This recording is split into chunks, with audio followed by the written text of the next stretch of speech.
Guys, let's see if my quail do it for me. But here I am in my backyard, and I have two quail left. They're Texas A&M white quail. I have this tiny little garden here that I had planted, and I have a fence around it to keep my little baby bear out of there, but and also the kids. But I noticed that the vegetables that I had planted have been overrun by some critters. There's all kinds of like worms and all kinds of other things in here that are killing my plants, and among those are roly-polies. And so anyways, I just thought, why not drop these quail in there and see what they do.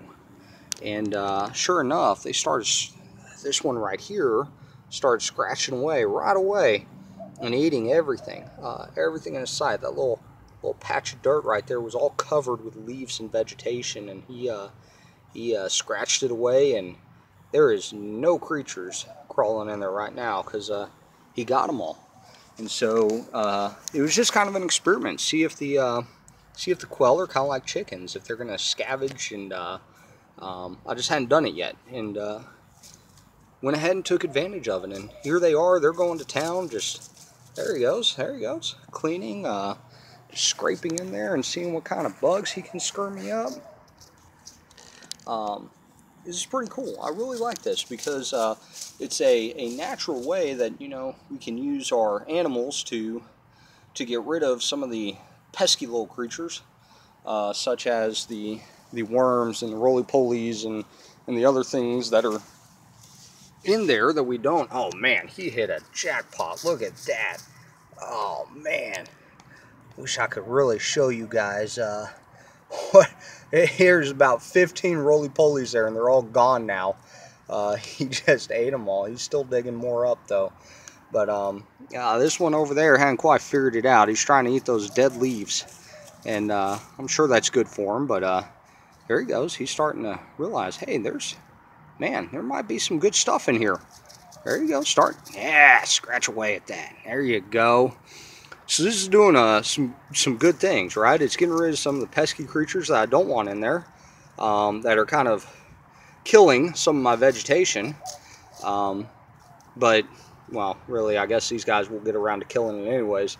But I'm just kind of experimenting with it, having fun. Drop a couple quail in there. I'm going to watch them because they can jump out of here, fly out. I have no top over this, so they could squeeze through this too, I'm sure. This 2-inch by 4-inch fence that I have here wasn't really made to keep the quail in there. So really neat, really cool to see them at work, see them in their natural environment. I'm sure there's some seeds in there that they're munching away at too.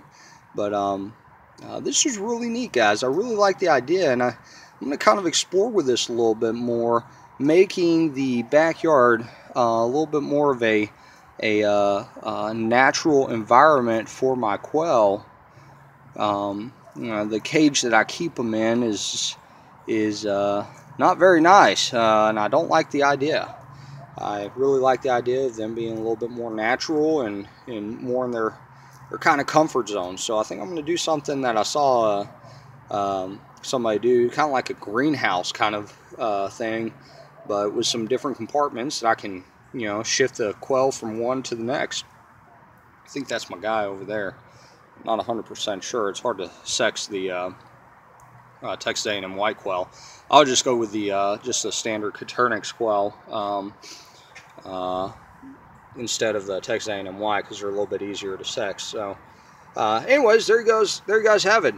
Quail do great in a environment kind of like chickens, scratching away, kind of preparing your soil, eating some of those creatures. I'm sure they're going to get away at some of the vegetation as well here shortly. And just kind of a natural environment back here for them. A couple things you just want to make sure: the quail can fly pretty easily. So it's if you're gonna cage them in, make sure that you get some you know, like a 1/4-inch wire mesh kind of stuff to keep them in. Want to keep them safe from predators as well. predator birds, predator snakes, among other sorts of predators, and predator dogs, wherever my dog ran off to. And then, you know, just make sure that they have plenty of water and food, and they will lay about an egg a day. If it almost seems like that, it seems more sometimes, but I'd say an egg a day that they'll lay for you. They're cute, quaint little eggs. Here, I'll show you a couple. I haven't come out in like 3 days, and here I am with a nice little batch of quail eggs right here. Here they are. Got 5 quail eggs this morning. I was looking at. You can see the size. They're about the size of my thumb. So they're not really big. I usually make about 3 quail eggs for 1 chicken egg, but they're really good, very nutritious for you. And so also my dog here, who loves eating sticks, also loves eating my quail eggs.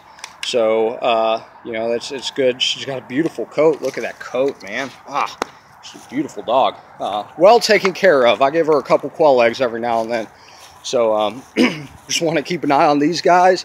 Here they are, still scratching away, and basically everything in here I'm not all that concerned about, so I'm just going to let them scratch away in this for a little bit before I put them up.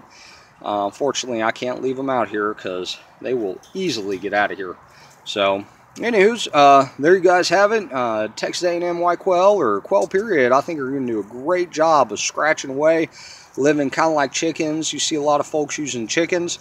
There's a lot of regulations on chickens. I can have quail here in my backyard without any problem, without any concerns about the city or the state, because we don't have any regulations on quail, but we do on chickens. So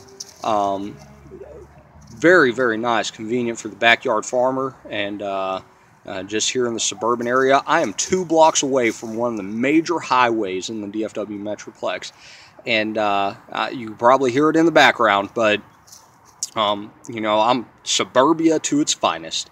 And here you have it, guys. Backyard paradise. Catch y'all later.